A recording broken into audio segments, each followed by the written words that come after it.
Do you know a child that, like a 2-year-old child who always want his ways? A 2-year-old child normally like to get his own way. I found out with a 2-year-old boy that he likes to find his own way. He likes to. He's a bit selfish and self-centered, and even though he's quite lovely, but if you give another child a toy and give him the same, he tend to want that toy for himself. He's self-centered, he's selfish, and he's rebellious. And we may not want to say this about our children, but I want to say this to say that we are all like this in the spiritual realm. We are little children. We are selfish, self-centered, rebellious, unforgiving. The flesh wants its own way, and if the flesh does not get its own way, then it become angry and become really rude and disrespectful. And by seeing our children, we can learn a lot in regards to our ways and God's way. Notice, dear friends, that we are not of the flesh. If you are born again, you are not of the flesh, and you realize that the flesh wants its own ways to be heard. The flesh is not humble.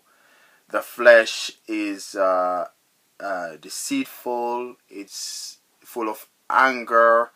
The flesh is self-centered. The flesh don't love God. The flesh don't want to be corrected. The flesh don't want to hear that it is wrong. And this is what happened to us when we are in the flesh. But now that we are in the spirit, I hope we should suspect that our spirit must be different. Our spirit should do the opposite of the flesh, which means we should be patient, kind, gentle, loving, and understanding. And we should not want our own way. And the other point I want us to look at is this. If we do understand that God created the heavens and the earth and that He's in control of everything, if we understand that His Word created you and His Word is living in you and God is bigger than everything, in Isaiah chapter 40 He says that God stretched out the heavens and He weighed the mountains like a scale, and He sit on the circle of the earth, and He knows everything. Nothing can be hidden from this great God. Now, should we not expect good from Him as well as bad? Or are we just like that little 2-year-old boy that just want good at all times, just want to play with his toys at all times, don't want to be corrected from his own way, even if he wants to go outside without a coat on, and you as a parent would say, no, put your coat on or I won't allow you to go outside, because as parents we know what's best for them. But the child will go off and become angry and begin to cry and begin to be rebellious. And this is the same way we behave in the spirit. When God wants to tell us that the thing that we are going after, is going to make us sick spiritually, it's going to kill us, it's going to damage who we are in Him. And as a loving and patient and kind God, He's saying, I'm not allowing you to go. And He may take those things from us. And because those things are so close to us and we love them and the flesh love them, the flesh will say, no, I want them. and we are acting spiritually like 2-year-old little children. But God wants us to be spiritual children, not children of the flesh, but to be spiritual children which understand, which can humble ourselves under the mighty hand of God, which understand that God is not like us, that His Spirit is not like us. We must understand that God is in control of everything, and whatever He desires of us, He will do it, and He has our best interest at heart. I can look back when I was filled with covetousness, I was filled with sin, and I did not want to hear anything about righteousness. Even though I say it with my mouth, my heart wasn't agreeing with it. My heart loved my sin. And so I would be put on pretense by going to church and getting ministry and all of that, but I would not deal with the sinful nature. But God has taken away the things that I thought was good for me. He said, those things are wrong. They're not good for you. And He removed them away from me. And now I can see that He is good and He's loving and He's kind.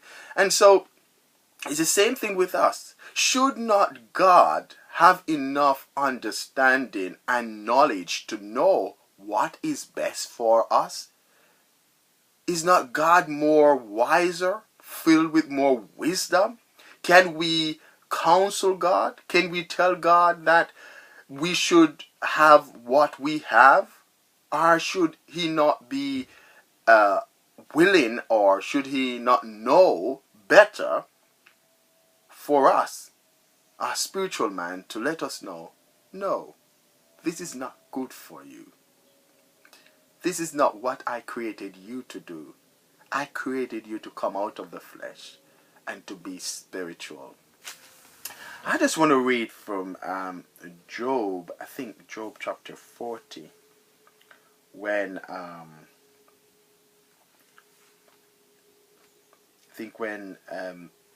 Job come to the conclusion that, I read from verse 1, the Lord said to Job, will the one who contends with the Almighty correct him? Let him who accuses God answer him. Then Job answered the Lord, I am unworthy. How can I reply unto you? I put my hand over my mouth. I spoke once, but I have no answer twice. But I will say no more. Then the Lord spoke to Job out of the storm. Brace yourself like a man. I will answer you, and you shall answer me. Would you discredit my justice? Have you condemned me to justify yourself? Now, the thing about what God is saying to Job and what God is saying to us, do you just want good all the time and not bad? He's talking to the flesh. And so our souls should to understand this, that we should not always desire good, but bad. And when we get both, we need to worship God because He knows everything. The way our flesh want to go is not the right way. The flesh desires to kill us, but God desires to give us life. I hope this brings some revelation to us and that we may understand. Walk good.